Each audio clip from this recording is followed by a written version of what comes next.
Into the wild I'll go, and into the wild I am. It's been a while, freedom child, since I left my roots back home. Into the wild I'll go, and into the wild I am.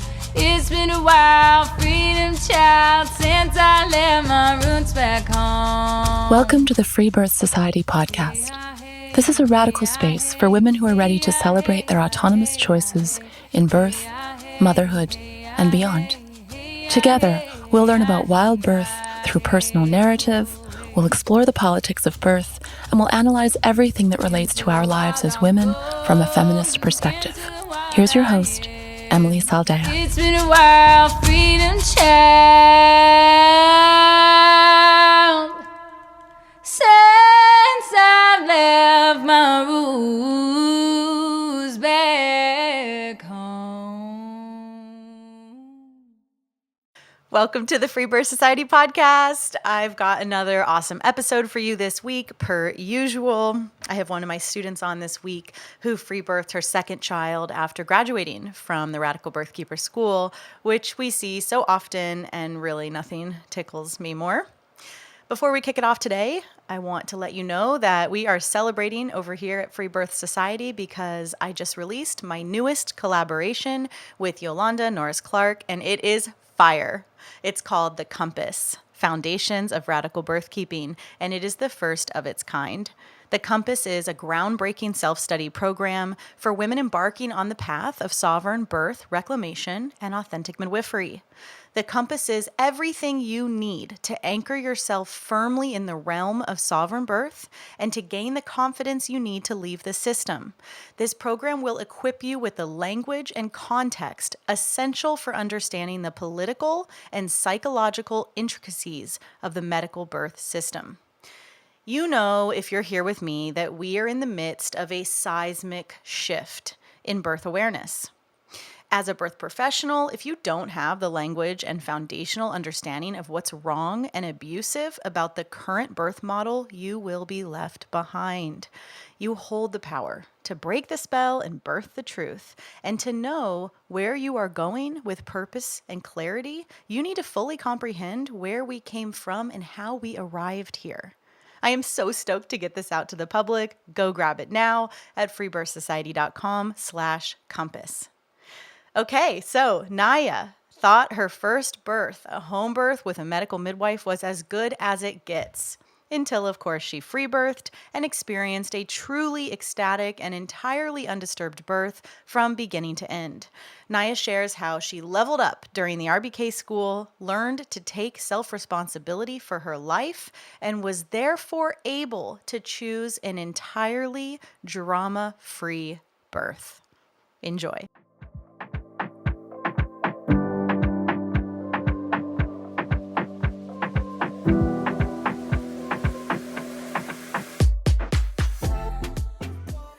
Okay. We're on. I mean, you know All right. the drill. Yeah, I feel like I've listened to so many of these. Yeah, exactly. You know what we're here to do. So Yeah. you just recently birthed, and I'm just so excited to hear the full story. You know, I know little bits and pieces of your first birth, and got to know you through the RBK school, and of course, I want you to share your birth story today, but I also want you to share a bit about like who you are now, both as a free birther and as a free birth educator, right? And having graduated and really created this whole amazing business after the school.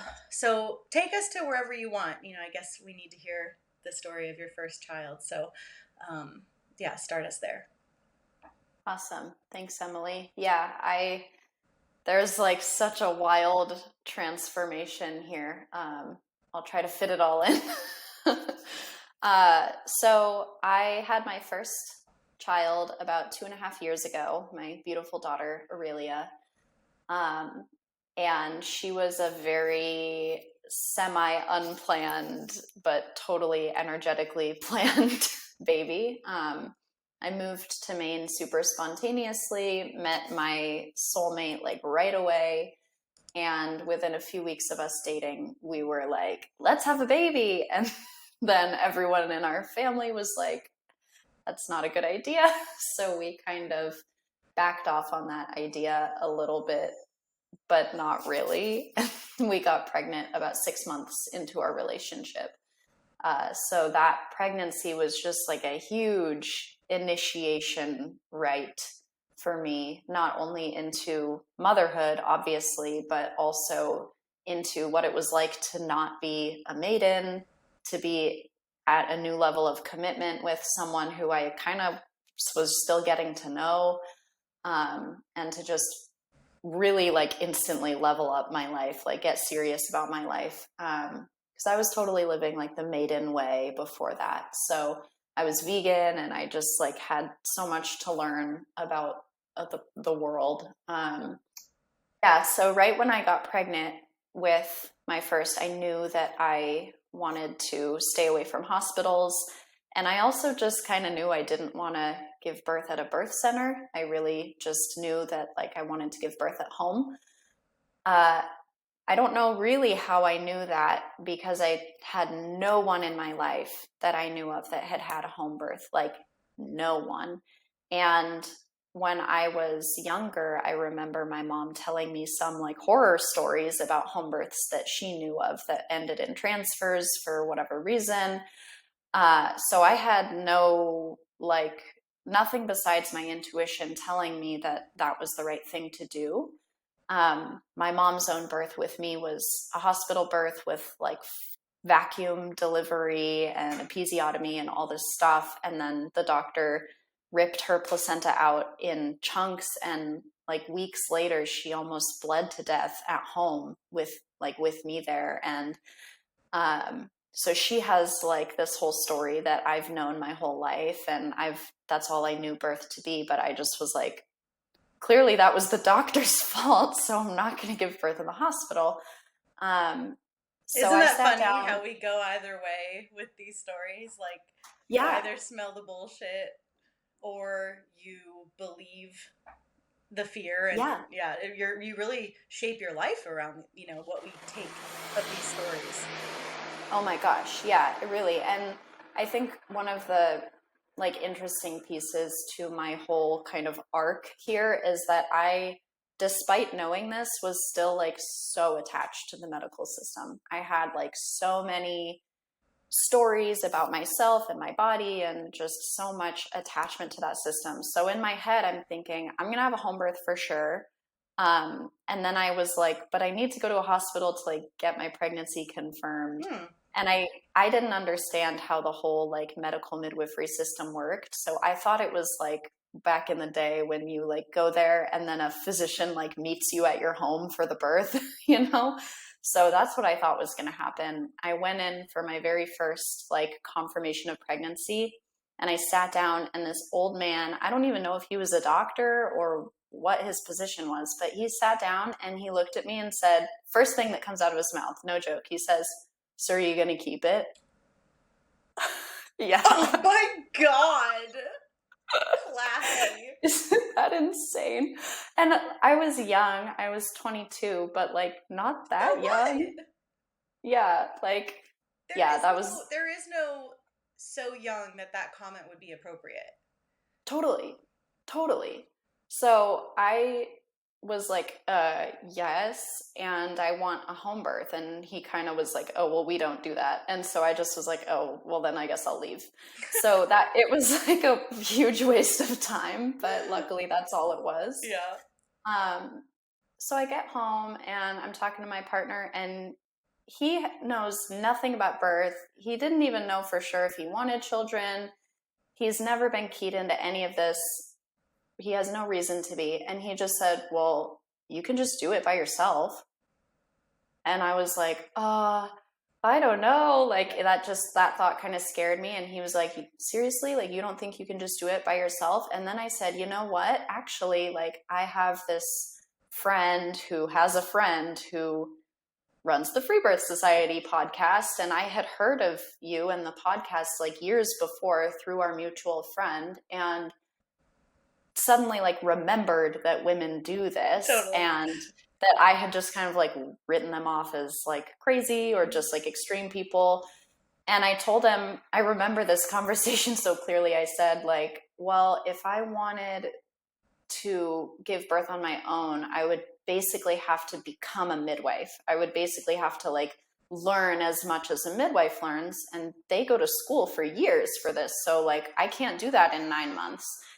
I just didn't understand that it was so much simpler than that. So I like convinced us out of that idea. And we hired a midwife who was incredible throughout our pregnancy, like truly exactly what I needed throughout the pregnancy. And I would say throughout like 99.9% of the birth. Like, and she's still a dear friend of mine today. And I still call upon her for like ceremonial, sacred things.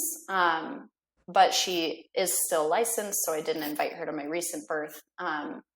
But we walked through just like this really beautiful journey together throughout pregnancy. We did so much deep inner healing work together. We were doing like ritualistic work. Isaac and I like really facing childhood wounds, digging up all the shadow work, like every single month, new shadow work, new healing, and like rapid growth together. And I do think that that was part of the reason why my birth just like unfolded so smoothly, despite a lot of like odds stacked against me.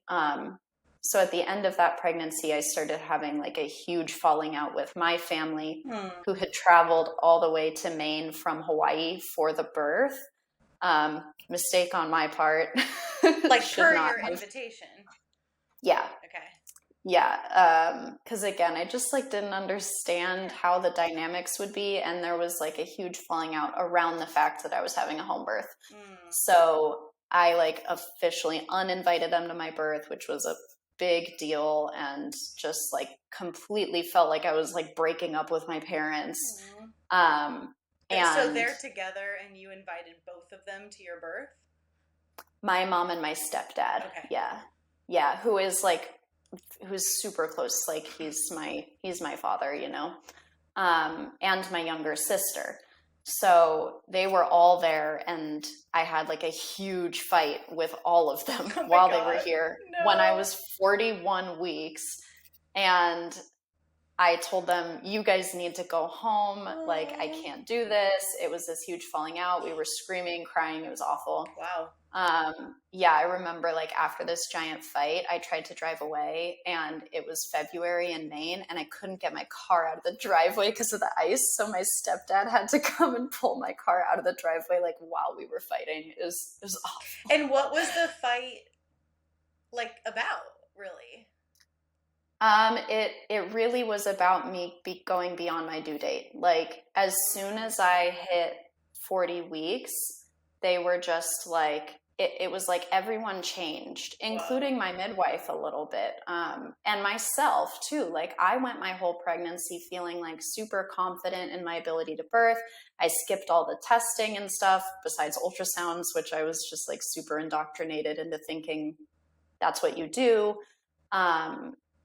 And then 40 weeks rolls around, and suddenly everyone was like making jokes about like, oh, like this baby's going to be in there forever and all this stuff. And I was feeling super sensitive about it. And they started subtly like saying, so when are you going to do something, right? Like, when are you going to get an ultrasound, or when are you going to schedule an induction? Like what is your midwife doing? Why isn't your midwife doing anything? And I just remember being like, whoa, like I'm not doing anything. And at some point I finally just called them out on it. And I was like, if this is the energy that's going on, like y'all can't be at my birth. And that like initiated a huge thing. And yeah, so it was an insane time of life. Also, one of our dogs was like in the process of dying at that point. So there was like this whole other huge like letting go of that. And my family left. They got back on a plane to go back to Hawaii. That is so dramatic. Yeah, it was so dramatic. It was like Damn. really, I had to like turn my phone off completely for multiple days just to like get out of the drama. And I totally was just like, I was so on the drama triangle this whole time. I was just like so clung to the drama. And in that drama, I kind of told my midwife, like, that we need to start doing something to get things going. So she came over with castor oil when I was like 41 and a half weeks. And I tried it. Thank God it didn't work. Like, it didn't initiate labor, but it was obviously a super awful experience. I was like shitting my brains out at 41 and a half weeks pregnant, like all day. It was just no fun, right? And like now looking back, not the way you want to start labor. So, yeah. And I didn't understand any of the risks associated with that either. It was just like my midwife brought it over, so I tried it. So that all kind of unfolded, and then like the day my parents landed in Hawaii, my waters broke spontaneously. It was able to go into labor, and I had a beautiful 12-hour birth at home. I had probably 2 hours worth of completely pain-free transition, which was like incredible. It was just the most like blissful, transformative, like psychedelic, trippy experience ever. My midwife was there for probably 5 hours of it, 4 or 5 hours of it. And she just like sat in the corner on a chair and watched me the whole time. She was super like energetically supportive. And then as I kind of felt like I wanted to push, I said, I think I might be pushy. And she said, would you like me to give you a vaginal exam? At that point, we had discussed not having any vaginal exams. So the question kind of took me by surprise. And I think I just kind of was like, yeah, okay. It was super uncomfortable. I really wish I hadn't done that. And I wish that I had just been like, no, thanks. Cause I know she would have respected that. But it really, that moment really keyed me into how truly vulnerable a woman can be, even to just the slightest suggestion in labor. Like, and it's harder for us to say no than yes.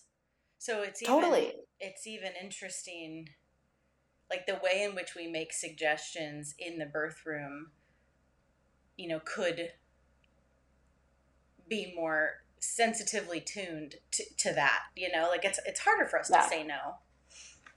Yeah, and that's something I try to keep that experience in my memory. Like anytime I'm at a birth, obviously I'm not giving any vaginal exams, but like anything that comes out of my mouth, I know is being taken into such a higher sensitive frequency that like, even if I don't think it's a suggestion, it could be taken as a suggestion, So that was kind of my first moment of really realizing like, oh yeah, this woman is a licensed midwife. Like she has paperwork that she has to write down saying that she at least tried to give me a vaginal exam Well, one time. not just that, but also that she has been taught to believe that a Yeah, woman spontaneously pushing is potentially dangerous, and that yeah, she needs to go deep inside your most intimate parts that are working to melt away to make sure that your pushing is truly intelligent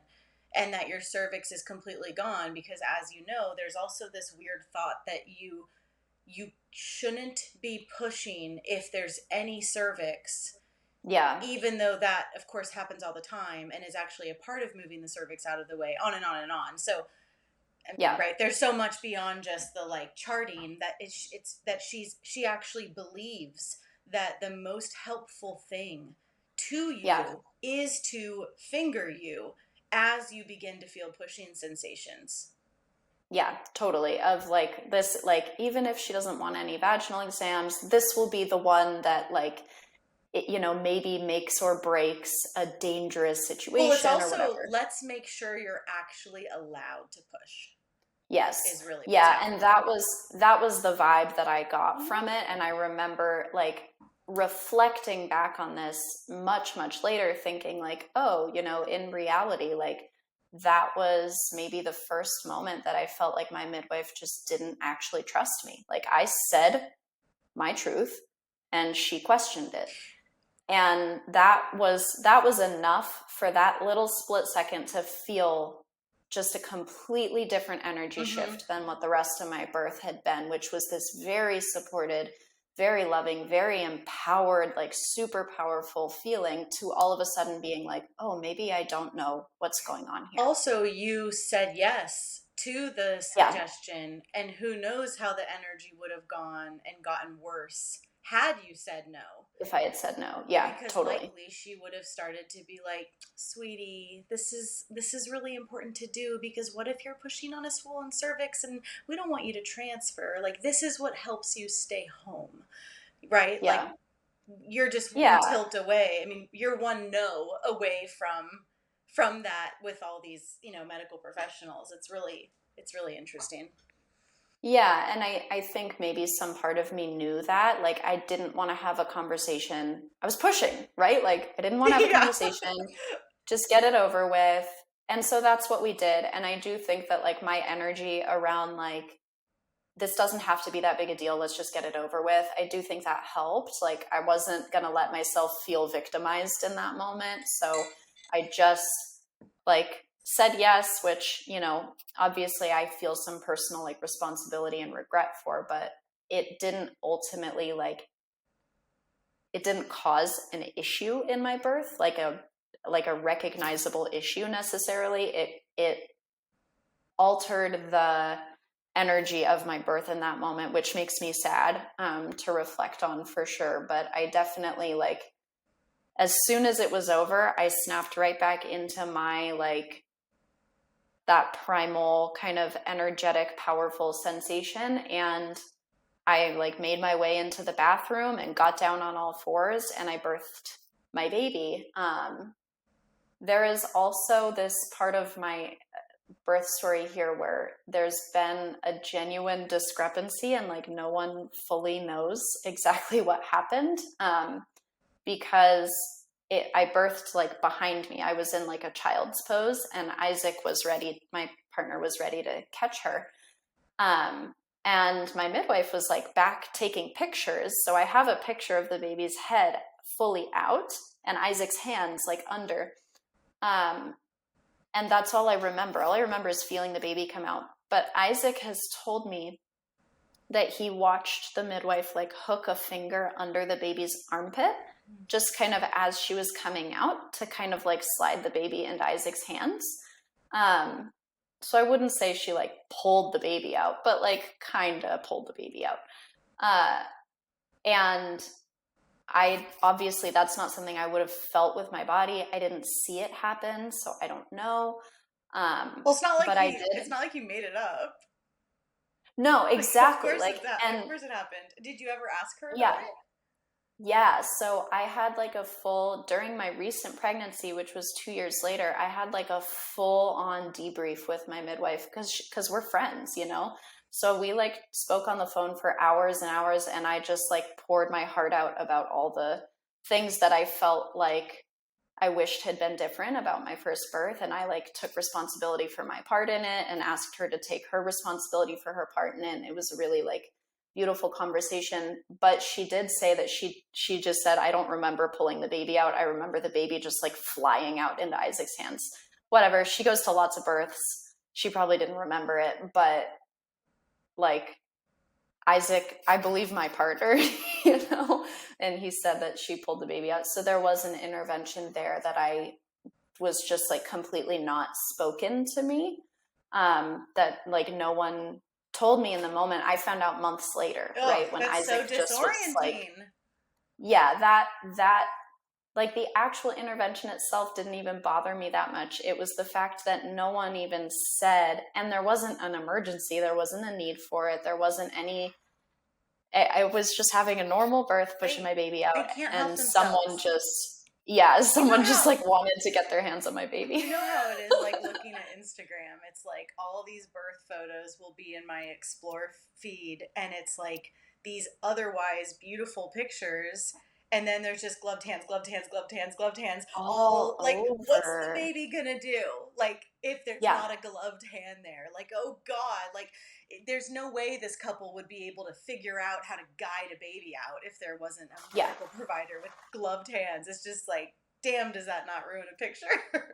Totally, totally. And I think I think it was Yolanda that in the RBK school, she was talking about just like, no one has to catch the baby. Like you can just birth the baby onto the floor. And it was like, my mind was blown. I was like, how did because we had this whole, I was like, Isaac's going to catch the baby, blah, blah, blah. Like my butt was like 2 inches off the ground. I could have just like birthed the baby onto the floor and picked her up myself, which now I kind of wish I had done. Right. You know?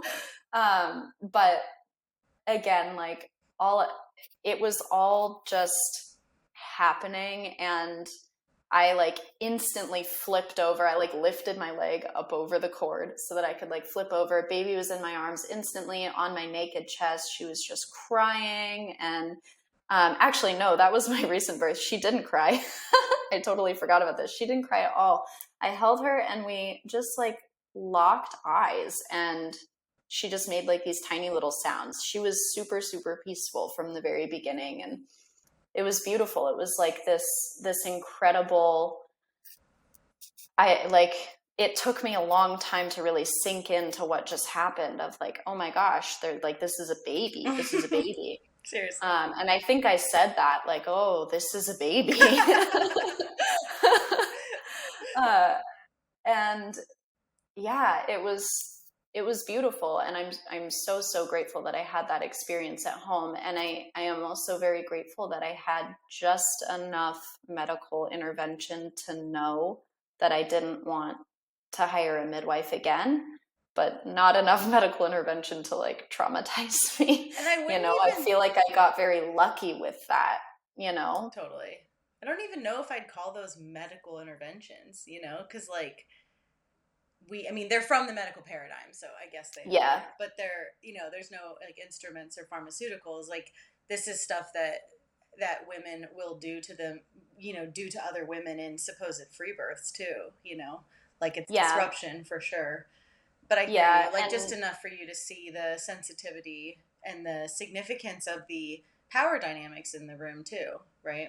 Yeah, absolutely. Like it was just looking back at those tiny energetic shifts was enough for me to be like, oh yeah, like I really didn't need that. And I remember telling her afterward, like, you really didn't do hardly anything. Like I could have done that without you. And she was like, totally, you could have, So it very like interesting conversations we've had over the years about that birth. I had an incredibly challenging postpartum with my first baby. That was something we just like completely didn't even think about. Mm-hmm. I swear to God, after I gave birth, my midwife was like, okay, would you like me to go get your underwear? Like, do you have like bleeding underwear or like Depends or something? And I was like, what? Why? Like, that is how unprepared I was. Well, so she didn't like help prepare you for postpartum. That's interesting. Yeah, so she sent me like a list of things to buy, but we didn't really like talk about it or why I would need those things, and I don't think I took it very seriously, so I just kind of bought like the things that I thought made sense, and I didn't understand why someone would need period underwear. I was like, well, I'm not gonna have my period for a while, so I was so uneducated, and I let myself be uneducated because I had a midwife. I think that was this other piece to it, was that I allowed her to like hero me and mother me through so much, or I wanted her to. And I do think that she did a really good job at like not mothering me and heroing me in all these ways that I like kept trying to ask her to do throughout the pregnancy. But I also like, no one really sat me down and was like, hey, this is what postpartum is going to be like. And this is how you need to prepare for it. So I felt very victimized by postpartum. And because we didn't prepare, because we didn't know anything, my partner went back to work on day 2. So I was home alone with a dying dog who was like shitting everywhere Oh my and like going God. insane. Yeah. So, and I had this brand new baby, and because I was so like unprepared and uncared for, I bled for like a month afterward, and I was in a lot of pain. Like it was incredibly hard. Breastfeeding was super, super painful for like at least the first 2 months. And I've heard other women say like, oh, breastfeeding, it hurts and you just power through it. So that's what I did. And, eventually it became not painful, but there was just so much that I didn't know, and I was turning away help that was trying to come to me, and I wasn't asking for help that I felt like I needed. So I really, I had a lot of like growing up to do through that postpartum, and then still dealing with the aftermath of like my broken family situation with my parents. Right. Like, texting them pictures of the baby being like, here's your grandkid, sorry we were fighting, like, first grandbaby ever, so it's a huge deal, but also fuck you. Yeah, but also like I'm still super mad at you, and like I would like an apology too. God, how messy. Yeah, it was so messy. So I'm sorry, but like how dare they fly to where you live to get involved in your birth and then freak out and infantilize you and be condescending to you and question you. Like, how dare they? No. That's so inappropriate. Well, that was like basically what I said to them. Yeah. And so there has since been a lot of healing through that. And I will never forget, before I got pregnant with my second, I heard one of your podcast episodes with a woman who had a similar situation. I don't remember who it was, but her first birth was a home birth, and there was just so much drama with her family around it. They completely fell apart. And then as she became pregnant with her second and chose free birth, it was like this wound with her mother just slowly healed itself and became this like really, really beautiful healed relationship. And I remember listening to that thinking like, whoa, I wish that could be me. And it totally was. Like it took a long time, and it was really hard, but my mother and I, because that was like the primary conflict, was my mother and I, we really worked to have the conversations, and we visited each other multiple times, like with the intention of working this out. And we healed it, and we both owned up to our piece in the drama and apologized, and it was really incredible. So by the time I got pregnant with my second, with my son, we were really on the up and up. And from the beginning, and in that time I had done the Radical Birth Keeper School and learned all these tools that completely changed my life and my view of how that drama went down, and taught me how to take responsibility for all of that drama, which I really think just like catalyzed everything going forward. Like I learned how to take responsibility for that birth and how that unfolded. I learned about like wild pregnancy and all of these choices that I made in my first that I just wouldn't have made if I had known better. And the Radical Birth Keeper School was for sure like the turning point for me in like coming to terms with all the drama that happened in my first birth and then making a complete shift. I quit my corporate job. I was working for Child Protective Services. No. Dude. You're like a movie, Naya. This is like a movie. You're not the first person to say that. I felt like I was in a movie. I was literally working this is like maybe the most embarrassing part of my story. I was working at a job taking babies out of mother's arms. Ooh. And sometimes for like good reason, right? But says who? But says who? Me? Right. Me, like an unrelated party who works for the government. Yeah. So I gave birth to my baby and like knew that I wasn't going to vaccinate her, and instantly was just like, oh, I can't go back to work with an unvaccinated baby. So there was this huge cognitive dissonance forming from like the life I had built over here and this new life that my birth was like pushing me into, this like home birth, empowered birth. I wanted to be a doula. So, you know, all this stuff. So I started like trying to meld those worlds together through like attending hospital births as a doula and, you know, just all this. It didn't work. I was in cognitive dissonance, and the Radical Birth Keeper School just like snapped me out of that. I was like, I can't go to hospital births anymore, especially after I had a home birth and I know like how good birth can be, right? And like, spoiler alert, it gets way better than like even, you know, an uncomplicated home birth with a midwife. So I had this huge turning point. I like rectified this issue with my family.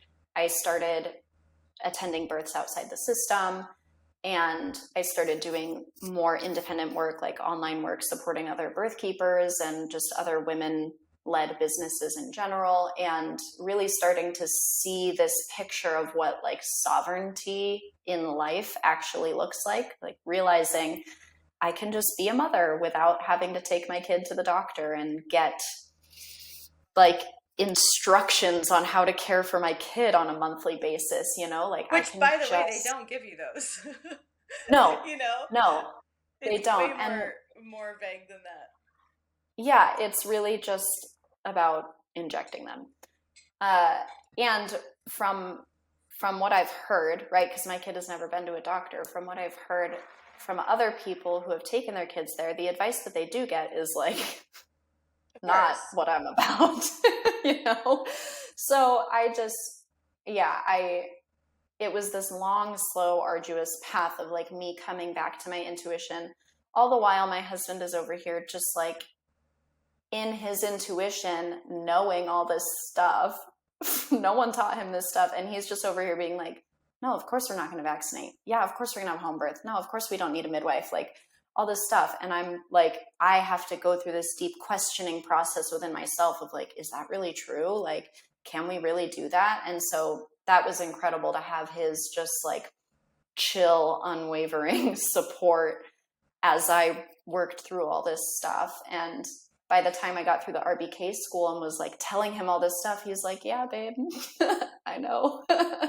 Like, I know you had this in you. Like, you just needed to figure it out. So then we again, like unexpectedly, but also kind of intentionally called in our second baby.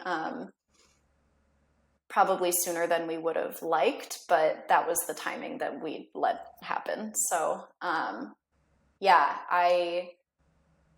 I was experiencing implantation in like the most crazy way in this pregnancy. And I love this like piece to my story because I had traveled to California for a birth. Actually, it was my aunt giving birth.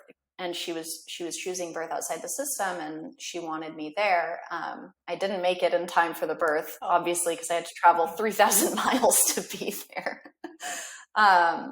But I got there like a few days after and took care of her in postpartum. So I was there like taking care of my aunt in her like sacred postpartum after her incredible free birth. And I went to this epic full moon women's circle with another RBK from the Free Birth Society membership in this hot spring in Ojai. And like, we were naked, like shining our yonis up to the moon and like howling and singing, like hugging each other and crying for no reason. And it was like maybe the most like witchcraft thing I've ever done. And it was so incredible. And I got back home and like back to my aunt's house and started having like crazy and like insane sensations in my womb and like low back pain. And I was like swaying on the bed and moaning like I was in labor, and I thought I had a kidney infection. So I like loaded up on tinctures and herbs. Yeah. I was like, oh, I like ignited this kidney infection. I did the wrong spell. Yeah, exactly. No, it was just a baby.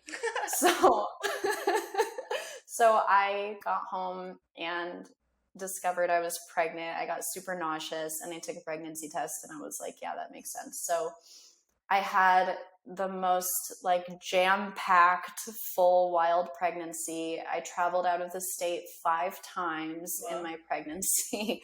I did a road trip. I got together with some like high school girlfriends. I went to a wedding when I was 39 weeks. I just had like so much fun, and I did hot yoga up until the same morning that I gave birth.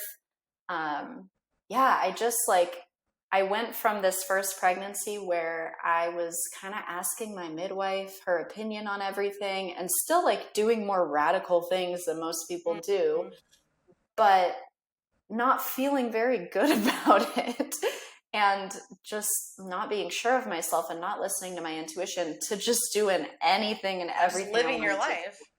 Yeah. And I really like took advantage of that heightened sense of intuition. And I was eating super well and super like robust. Like I was eating all the time and feeling super good about it. And yeah, I just loved this pregnancy. It was so good feeling. And the whole 3rd trimester was kind of punctuated with these intense pleasure days, just like days that were all about pleasure in my body. And I was like so open and yeah, just a very sensual, good feeling, amazing pregnancy. And I was teaching tons of yoga.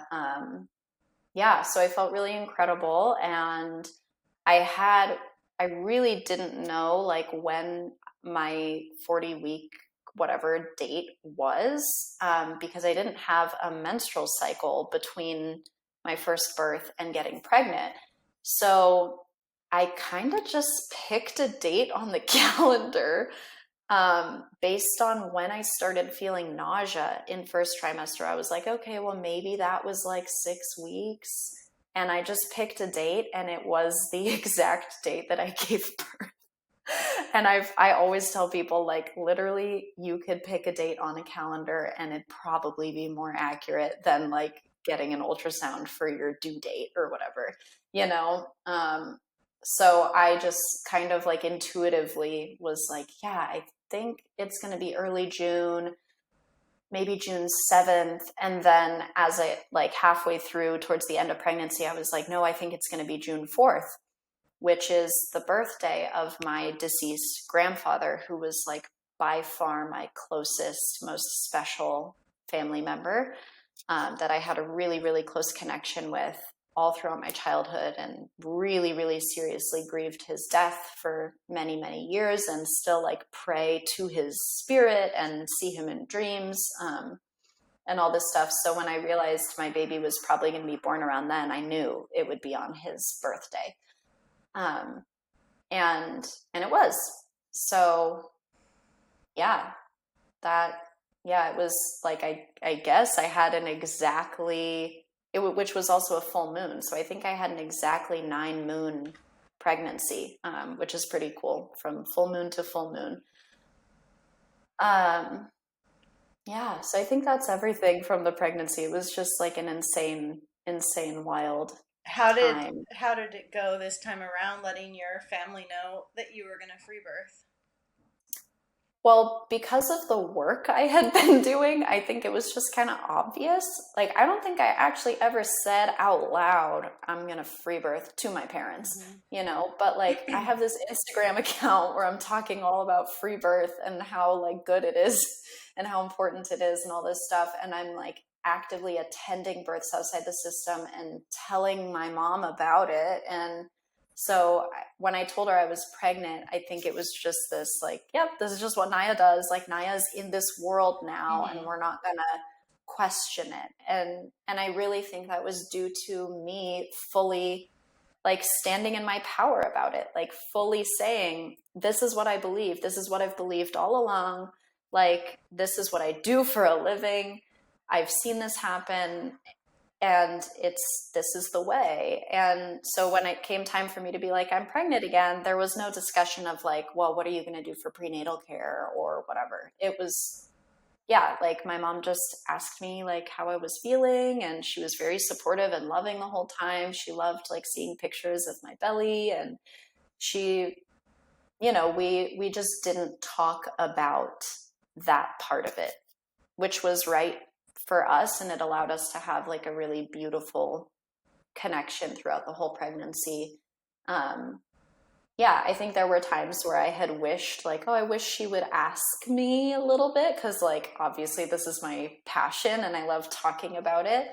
But I'm so glad that it was just simple and easy, and I really feel like I chose to not have a drama-filled pregnancy and birth, and that's what happened. Like I committed to letting go of drama, and I didn't have any drama. I mean, that's how it works. Yeah, which like blows my mind, and it blows other people's mind when I say that. I'm like, no, I literally just chose to stop having drama. And it was really incredible. Like I think like choosing a drama-free pregnancy and birth was like the most important choice I made out of all of it, because that underpins all the other choices. You know, I don't want the drama of intervention. I don't want the drama of like, oh, is it time to go to the hospital yet? I don't want the drama. I just don't. And that made it so easy and simple to just be like, I'm just going to live as a pregnant person, and I'm just going to like live as a birthing woman, and like the baby's going to come out, you know? Yeah. So it felt really easy. And then obviously on top of all the like physiological information that we learned in the RBK school about how truly safe and physiologically optimal it is, it felt like a complete no-brainer at that point. Like there was no other option considered there. It's not even a conversation. So I went through it feeling just like very free, very, very free, which was like incredible. Free from myself and my own baggage and my own drama, and free from the system and all of their drama. And I really think that it made like physiological difference in my body. Like my body felt better. Mm-hmm. Yeah. Okay. So tell us your birth story. Yeah. So on the morning of June 4th, we woke up. It was a Sunday, and we had plans to go to a 9 a.m. hot yoga vinyasa class. And I had been kind of feeling the day before like that spacey kind of high, kind of feeling like, ooh, I think birth is happening. And I had this date in my head of June 4th. So I kind of knew. I had a little bit of like weird fluid gush on the Saturday before, just like random tiny little burst of fluid, like could have been pee, not really sure. So I just was like, oh, should I stay home and rest? But ultimately I decided I'm going to go to the yoga class. If I start having contractions and I don't want to keep going, then I'll stop and like just let it be.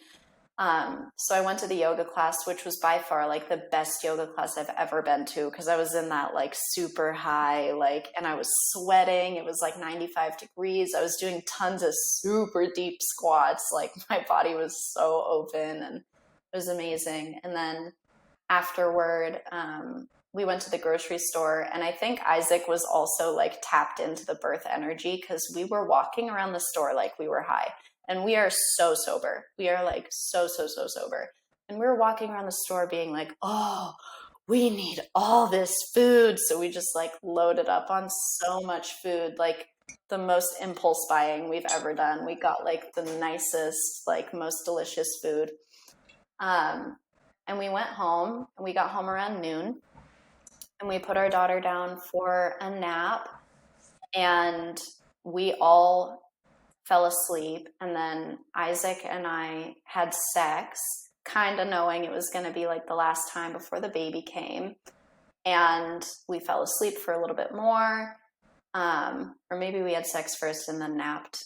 Yeah, I don't really remember that timeline, but we slept And I woke up at like 3:30 or 4 in the afternoon with just the like tiniest crampy little pinchy sensation in my womb. And I just told Isaac, like, this is it. I know that like today's going to be the day.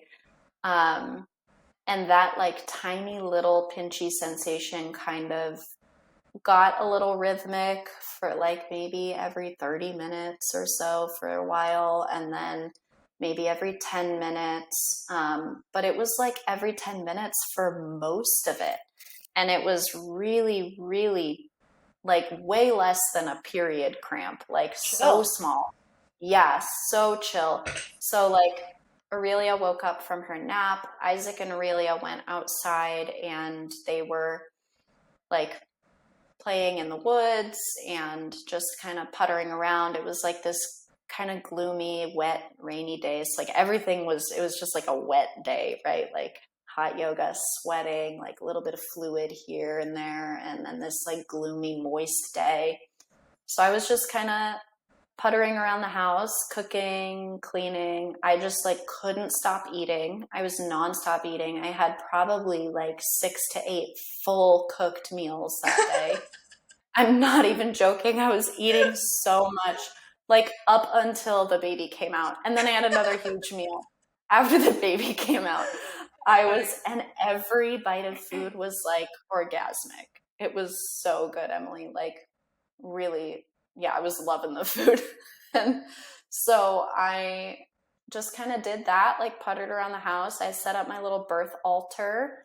I had a blessing way ceremony a few days before, and all these women brought like these beautiful things for me to put on my birth altar. So I built that out, and just enjoyed, like put on some music, had a good time, and really didn't like notice the sensations hardly at all. But I knew at some part of me that I was like in labor. So I think it was around 6:30 that they came back in. We had another meal and we sat down to watch our favorite show in the world, Avatar: The Last Airbender. And I was texting my friend, who is just a mom friend that I love, and she was in town with the intention of supporting me in postpartum. And I told her that like if I wanted her at the birth, I'd let her know. So I texted her and I was like, yeah, I'd love for you to come over and just like be here and hang out with my daughter if she wants to hang out. I'm like, I think today's the day. And, but it seems like it's going really slow. So take your time. You can come over in like 2 hours. Well, she took her time and showed up in 2 hours, and she got there 5 minutes before the baby came. So it was like 10 minutes after I sent that text, all of a sudden it was 180 degrees different. Like we were 10 minutes into the first episode of Avatar, and I literally was like, you got to turn that off and close all the windows right now. I'm going and in.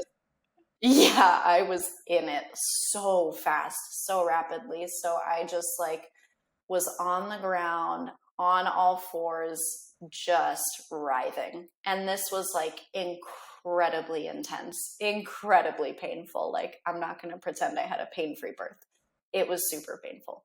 It was insane. And what got me through it was like fully narrating out loud my entire experience, which I didn't do intentionally. It was just coming out of me. Like, I like couldn't what? even tell Like you now what I'm I gonna was put saying. my hand on the floor. Now I'm Yes. gonna move my hips. Now I'm gonna. Yes. Literally. That's funny. Exactly like that. And also narrating That's like the yoga all of my teacher in thoughts. you. Yeah, I really think I was like channeling my like yoga, whatever. That's funny. But I was also speaking aloud every single thought I had.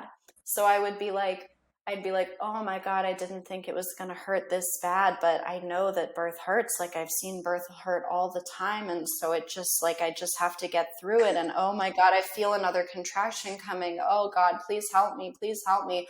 Okay, that one's over now. Like, it was nonstop. Wow, that's funny. Probably super annoying for Isaac. But I was like speaking in tongues. It just came out of me. And for whatever reason, it was helpful. It was like helping me regulate my breathing. Totally. I don't know. I had no inhibition. So like I wasn't worried about what anyone was thinking of me. Isaac went and set up Aurelia with a movie. He put on Moana for her in the other room. And our house is super tiny. So she was just like right on the other side of the wall from me. And he started drawing me a bath, and I made my way into the bath because in Aurelia's birth, the water really, really helped. That was like what instantly snapped me into that like pain-free psychedelic state. And so I was like, oh yeah, I'm going to get in the water. Pain's going to go away. That didn't happen. I was like pretty disappointed. I got in and I was like, why is it not getting better? Probably because I was like in transition. So I got in the water. It was like kind of relaxing, but not really. My daughter got in the water with me for a little bit. I had some contractions. We like had a conversation. I told my daughter like, I'm working really hard because the baby's going to come out, and she kind of understood, but didn't care. She's how old at the time of birth? 2. Yeah, she's so little. Yeah, like 2 and a few months. So, yeah, she was like, whatever, mom. Yeah. She like didn't care. She wasn't scared. She wasn't weird about it. She was just like, okay, I'm going to go back to my movie. So she went back to her movie, and I kind of went back and forth between my like ground station of pillows, blankets on the floor, and the bath. But it was a long walk between them. So I think a lot of that like walking back and forth also made it like, I don't know, kind of got things moving. But I was just feeling every single sensation. And that was something from my first birth. I remember hearing other people say, like, I could feel everything. I could feel my cervix opening. Like I could feel myself dilating. I could feel that my pelvic bones opening. And I remember thinking, I didn't feel any of that in my first birth. I just felt like the pain of the contraction and then my baby coming out. And now I know what people meant when they said that. Like I was so keyed into every little sensation in my body that it was all the more painful and intense, but also like so cool and fascinating. And that like observer back part of me was saying things like, wow, this is so cool. Like this is so amazing and so beautiful. And so I got to have this very powerful, like dual experience of just being like fascinated with birth and with my body. And that only, you know, that back and forth only lasted for a few hours until I on the way to the bathtub again, I told Isaac, like, this is the last time I'm going back and forth. So like, please bring the blankets and stuff to the bathroom, because if I want to get out of the tub again, like I'm not walking anywhere. So he did, and made me like this really awesome little like blanket pillow throne right outside of the bathtub. And I got in the bathtub, and it was around that time that our photographer had arrived, who was a woman from my women's circles. Like she had been coming to Village Prenatals for a while. She knew that I was like all anti-medical system and was super awesome about it. She was like fully fly on the wall, which was so cool. And so she showed up and just did her thing. I didn't even like notice her there. And I kind of got into this like more quiet internal, like whimpery kind of state, wondering like, where am I right now? Like how much longer is this going to be, kind of thing. So I decided to like feel inside myself. And I shouldn't even say decided, because I just did it. My body just like put my fingers inside, fully out of like, I don't know, just instinct. I didn't consciously decide that at all. And I felt the amniotic sac still intact. And that was like the coolest feeling. I was like, whoa, this is so beautiful. And I remember thinking like, don't poke it too hard. So I just kind of had that little cool experience of knowing what it was like to like slowly and gently feel inside myself in an intuitive way, as opposed to like having another woman do it in like a non-intuitive way. And it was like, not, obviously it wasn't painful at all. It was like borderline pleasurable. And my baby's head was like right there. The sac was still intact. So that gave me like a little bit of kind of boost of energy. I then just intuitively got out of the bath and onto the floor in kind of like a, like all fours position where I was leaned over like a big pillow. And that's when my dear best friend, Stephanie, arrived, and she just very quietly walked in and sat down on the edge of the bathtub next to me. I think she like brushed a piece of hair out of my face and said hello. And I instantly, her presence made me feel like so good.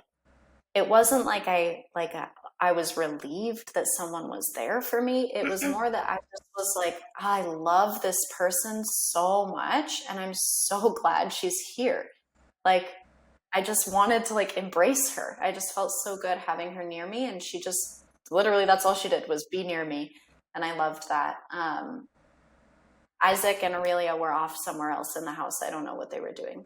And then I think it was really that like wave of relaxation and just like joy that my friend was there that helped my waters to release, because like as soon as she entered the room, like 2 minutes later, my waters exploded everywhere and it felt so good. It felt like incredibly pleasurable. And I then like found my body moving my right leg up into a lunge position. And I remembered that like observer part of my brain remembered that piece of information that I think I heard Sister Morningstar say at one point, which is that like a woman will intuitively move into the most optimal birthing position when she's left undisturbed, whatever that position is for her. And I like watched my body move my leg and thought to myself, oh, I'm doing it. Like, that's so cool. So I was in this lunge, and in the next like exhale, my baby was coming out. There was no pushing. There was no like head out, wait, turn, nothing. Like, I just, waters exploded, and I look down and my leg is up and my baby is just like being like exploded out of my body in this incredibly powerful way with like no effort from me whatsoever. I mean, obviously it was effortful, but I wasn't intentionally pushing. And I caught my own baby. Like, I had my hands around his head kind of, or like, you know, around on his head as he was coming out. And then he just like slid out into my hands and he was screaming. And he was so like full and chunky and healthy looking. And I just brought him to my chest, and I was in the most ecstatic, blissful, incredible joy I've ever experienced in my entire life. Like, it was so very different than the feeling I had from my first baby. And I thought that was the most joy I've ever felt in my life. And I think that's what like just keeps recurring to me, is this thought of like, I didn't even know it could get so much better. So good. Like, so good. I couldn't, and it lasted. It lasted for weeks into the postpartum. And that was really, really cool. Yeah, so we had our moment, and I was still narrating. I really wish someone had gotten a video, because I would have loved to know what And my now first I grab my words baby, were. and now I look at my baby. Yeah.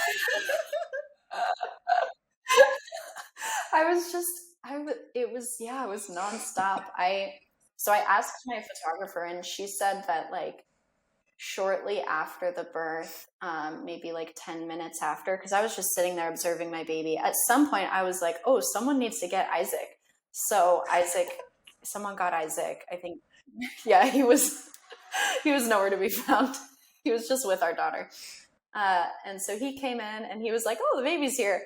And he asked me, do you know if it's a girl or a boy? And I looked, it was a boy. We knew the whole time it was a boy. There was no doubt in our mind. So I was like, oh yeah, it's a boy, duh. And that was really cool. Oh, I remember also the cord. Looking at the cord was so vibrant and so blue and so beautiful, and I loved seeing the twisty cord and everything, and just like being able to touch everything myself, and just this very primal experience of like, there's no midwife here to like do anything, so I get to just like play. It was very playful. Like, I can play with the cord, I can play with the placenta, you know? So maybe 10 or 15 minutes after the birth, I start, you know, whatever, subconsciously like speaking out these like incantations about the placenta. And I didn't even realize I was doing this. My photographer told me later that I said something like, I'm ready to get this placenta out of me now. And just as those words came out, so did the placenta. Just like slid out. I didn't do anything. It just came, it just plopped out onto the ground. And that was really nice and easeful. And I was able to just like open it up and look at it and feel it and everything. And we, after we severed it, we like held it up and swung it around to show my daughter. And she thought that was really funny. So we kind of slowly made our way into the bedroom, into the bed, and Isaac made me my like favorite meal ever. Super juicy red bloody cheeseburger on sourdough bread, and I scarfed 2 of them down. And then we, after a couple of hours, we did an umbilical cord burning ceremony with like candles and whatnot, and that was really, really beautiful and just very nice and slow and peaceful. And our daughter got to hold a candle with the help of my friend. And yeah, it was all very simple and very easy. Like, it was just a part, it was like how we spent our afternoon. It's just a part of our day. And he was born right before 9 p.m. So like we got to go to bed at a normal time. That's awesome. Yeah. And that's actually how it happened with my daughter too. She was also born right at 9 p.m. So I had a full night's sleep before and a full night's sleep after both births. I'm so grateful for that. Like, Nice. such a privilege. Yeah. So it was really, really just very simple and peaceful. We all got tucked into bed and he breastfed easily, no pain whatsoever. Like, just easy. Everything was easy. And we woke up the next day in our new beautiful life. And I had the most incredible postpartum, the most blissful, amazing postpartum. Like, everything was like orgasmic. Every meal I ate was orgasmic. Like, laying there with my baby, cuddling my baby was so good. I felt so good that I like wanted to go back to working. I was building websites for some people, and I was like, oh, I'm so excited to like dump some creative juices into my work. Like, it was like the most joyful, blissful time ever. And Isaac was home with me. My friend was taking care of us. Like, it was, yeah. And that was obviously a result of like us changing our life very intentionally to be able to support a postpartum because of the things we learned, like through the Radical Birthkeeper School, and like taking responsibility for our life so that when these things happen, they can be joyful, you know, rather than just like being the victim of this experience, like I was the first time. So yeah, it was like a very full circle kind of experience. And I still feel like now I'm almost 3 months out, and I still feel like I still have those days of like postpartum high and bliss, and just like looking at my baby and feeling this deep cyclical joy. That's all I know how to describe it as. Yeah, it's so good. Yeah, I want to do it a bajillion more times. I know. I remember like on day 2, laying in bed trying to calculate my age with how many babies I could pull off with like all the other stuff I want to do. I was like, okay, how many could I have? Yeah. Oh my gosh, I've done the same thing. Tell me a little bit about your decision to have a birth photographer there, because that's, yeah, like, I mean, a part of me, of course I say this lovingly, but a part of me like doesn't believe you that you didn't notice her, because like, how is that possible? Yeah. But like, how? So tell me about that, because like, of course, it's like such a cool idea, and she got such great photos of you, And also, that like is a lot of people at your birth. Yeah. So, and it was literally a last minute Oh, was it? decision for me. And I would not have done it. I wouldn't have rather had it any other way. So she's a personal friend of mine that had come to our women's circles a bunch, Yeah. and she had done family photos for us in the past. So I knew her vibe. Mm-hmm. She had heard my dream birth story like a bunch of times. And she basically told me one of the things that I have routinely over and over again felt really sad about was that there weren't more pictures from my first birth. And so she came to me and was like very, very kind, offered me a pay what you can, and said, I'm just going to put myself on call for you. You don't have to commit. You don't have to sign a contract. We'll talk about money afterward, pay what you can. Just if you're in labor and you think that you want a photographer, I will be there. I know all your boundaries. Don't worry. So that made me able to have a more like intuitive decision in the moment. And I should correct myself. Obviously, I realized she was there. And she like walked in the room and she was trying to be so hard of a fly on the wall. But like I saw her and I was like, hi, Angela. I see you. It's okay. Yeah, we can it's talk. Okay. I invited you here. And, yeah. Like she was being so cautious. And like she didn't even come into the room. She was in the doorway. But So like what I snapping should of the pictures like didn't bother Yeah. you? Like didn't No, mess not with at all.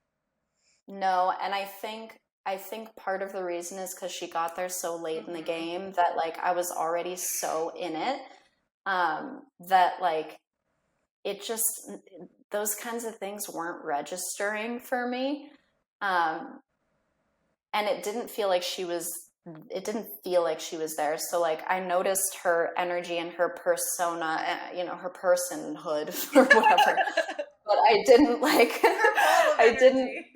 Yeah, exactly. Yeah. But I didn't like notice the sounds of I don't actually think she had like a shutter sound. would be I nice. didn't notice the camera itself. And because Isaac and Aurelia were in a different room and I was like in this kind of dark corner in the bathroom and all the lights were off, and my friend kind of just like sat there super quietly next to me, I felt like very alone. Yeah. I didn't feel like there were a lot of people there. When I look back, I'm like, oh, there were like 4 people besides me in the house, but it was so undisturbed. It didn't feel that way. But I don't think I would hire a different photographer. Like, I don't think I would just like look for a photographer, sign a contract, and hire them. Fit for you. Yeah, totally. And I'm so glad I did it because I like those photos they're insane. Priceless. Oh my God. Yeah. They're insane. Yeah. They're so awesome. So I'm really, really happy with that decision. But for future births, I probably won't. I'll probably just like have Isaac snap a couple. Yeah, I was very happy with that, with like the people that I invited into this space just literally witnessing me, and that was it. And I think my friend who like she had a hospital birth and she'd never witnessed birth before, and so she was really just there like as my friend to see me in that state, and that was like really, really special to just feel her energy. Like that was all I wanted from her, and that was exactly what I got. Yeah. Love it. Yeah. Yeah, such a powerful thing. Like every meal in postpartum is orgasmic. Oh my gosh. So it was Isaac must feel like the most incredible chef. Oh yeah. He's like a chef. He was a professional cook for a while. Amazing. Yeah, so like he totally was like going all out with the meals. Oh my gosh, he's gonna hate that I tell this story, but actually one of the meals he thought it would be really funny to play a little joke on me, and he brought me this like beautiful tray full of like awesome oats with that goddess ghee on top and like cinnamon sprinkled on top and this array of fruit and like bacon and all this stuff, and he put a tiny little carpenter ant right on the top of the oats. and just served me dead the one tray. or an alive one? Yeah, a dead one. And he was like, I put some extra protein. Did you eat it? Oats. No. Oh my God. It took me a second, but I was cracking up. But yeah, we had such a good time. And actually I had the only real like challenging postpartum experience was the after pains, which did get worse the second time. They were like 3 days. It was super intense. It was like I was in labor again. Yeah, it was so hard. Tinctures helped, but the more like pleasurable orgasmic experience I had, the more intense they were, right? Like all the oxytocin was flowing. So I would like look at my baby and be like, oh, I'm so in love with my baby. And I would eat this amazing food and be like, oh, I love this food. Yeah. And then it would hurt more. And I'd be like, stop feeling so good. Yeah. It was just this little cycle of like feeling really good. And then the after pain. Bam. And yeah, like maybe a little bit of an upper limit problem. But so intense.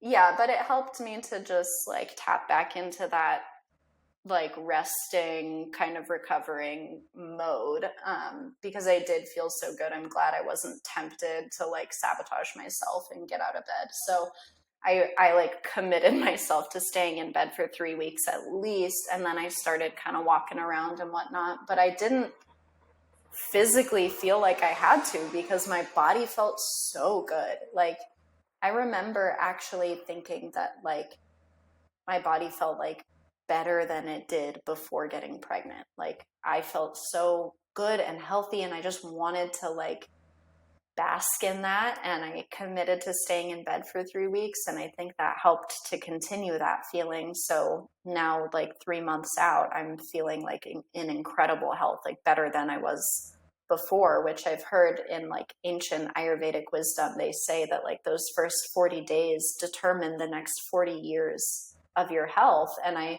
I'm really seeing that. Like I think I actually did some serious deep healing of maybe some physiological wounds that happened in my first postpartum, and like full circle completed that. So yeah, I mean, my free birth has healed so many wounds of my life. Like it, I watched my wound with my mother heal. Like my relationship has healed in many ways. Like it even helped me to heal like whatever kind of awkwardness or tension there was between my midwife from my first birth and I, as I came into my power and realized that I didn't want her there.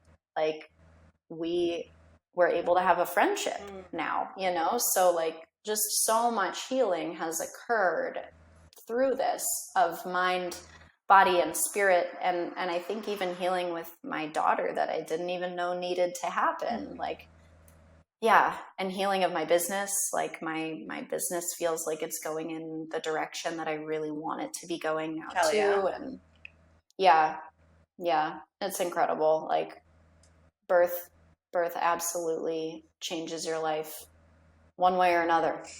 Well, it can. Yeah. It can. It has. Yeah. It's one of those peak, markers on our graph that it has the potential to rapidly accelerate in either direction. But I don't think like every woman necessarily feels super changed, but obviously we see it in the free birth world.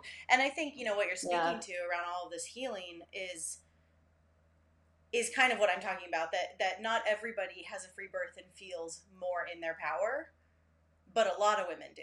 And it's like, it's a possibility, but you didn't just free birth in a vacuum. You cleaned up your life in order to free birth, right? So it's it's this apex of the whole thing for sure. And what you said, like having Isaac at home, being really intentional about who's there and who's not, and healing stuff with your family. I mean, all of these markers create a totally different shift. And so the healing, what am I trying to say? That part of becoming fully embodied and in your own power creates it's not just opportunity, like creates the reality where you can alchemize all your relationships because you are going to be a lot less tempted to project power dynamics on them, right? Yeah. And so then all of a sudden you can actually heal and actually be in a much deeper layer of intimacy with the people around you because you're not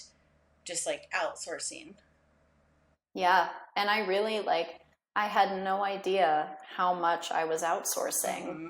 until I made this shift in my life. And looking back, it's incredible that I was still doing as well as I was in life, because I was living in victim consciousness so hardcore, and it feels so good to be out of that and to have that fully crystallized by the birth, and really by the postpartum even more so, that it was like that final ceremony of this long rite of passage that I kind of created for myself. And I called in other people to help me formulate this rite of passage journey. I called in the healing with these different relationships, like you said, alchemizing these relationships. And the birth was this big, grand, final ceremony. I can't think of any other better way to describe it. It was the most ceremonial, joyous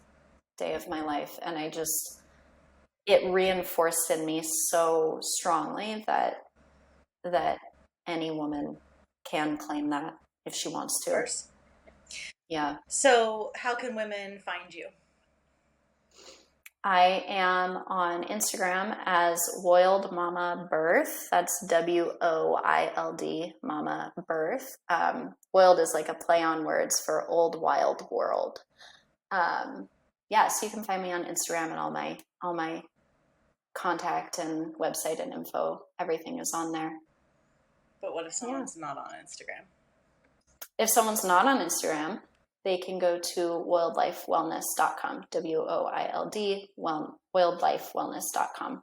And all our info is on there. We do all sorts of radical birth stuff online, and I do radical birth keeping here in Maine. And then my husband also does nutritional, ancestral, food healing stuff too, which is on there as well. Awesome. Well, thank you. Thank you for your time. Yeah, thanks so much, Emily. Thank you. I really I thank you in my heart all the time, but it's not very often that I get to look you in the eyes and say thank you. But thank you so much for this work that you're doing, and for the podcast and the RBK school and everything. You have been such a huge mentor and turning point in my life, and I'm so grateful. Mm-hmm. You are so welcome. And can you please come to MRF next summer? Yes. If I'm, really literally thought that I was so close to buying the tickets, and then I found out I was pregnant, and I calculated the baby time, and I was close. Just are you effing kidding That's me? Okay, just don't be pregnant again.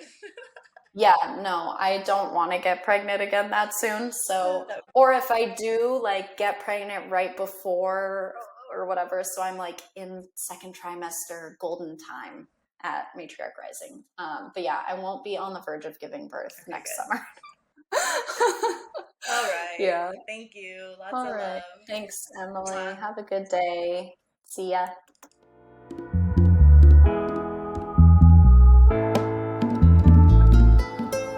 I hope you enjoyed the show today. You can support this podcast by donating to it on freebirthsociety.com and leaving an awesome review on whatever platform you listen on. The more reviews, the more visibility the show gets, so let's spread the word of sovereign birth. We've always got a lot going on at Free Birth Society, and you can find out about all of it at freebirthsociety.com, at Free Birth Society on Instagram, and opt in to my newsletter below in the show notes. We offer courses on free birth, authentic midwifery, and the blood mysteries, as well as one-on-one coaching, in-person retreats, and of course, our annual Women's Festival. Our exclusive, vetted, private membership is definitely something to check out if you're looking for a community of wise sisters. Together we rise. We must speak our stories, claim our lives, and support one another. This is the living revolution, and I am so grateful to be in it with all of you. I'll leave you with our epic Free Birth Society theme song, Wild Woman by Aruba Red. I honor you for the wisdom you held, the ancient traditions of plant medicine and womb magic. I feel the spirit of the ancestors as I place my hands upon my belly. This sacred portal will be honored. Eons upon light beams of survival, withstanding the eradication of our power by design. I will not allow the separation of our young to be forced upon me. My sisters will no longer birth in captivity. The picket line redefined from burning our wild women to paralyzing us and drugging our babes. Strapped down in a clinical white bed, drying up the milk from our breasts. Keep your needles. My family will never again be doomed to chase those dragons or your poison. We reject your fear. We choose love. Everything with intention. Death, ascension. I will fly and bring her back from the stars.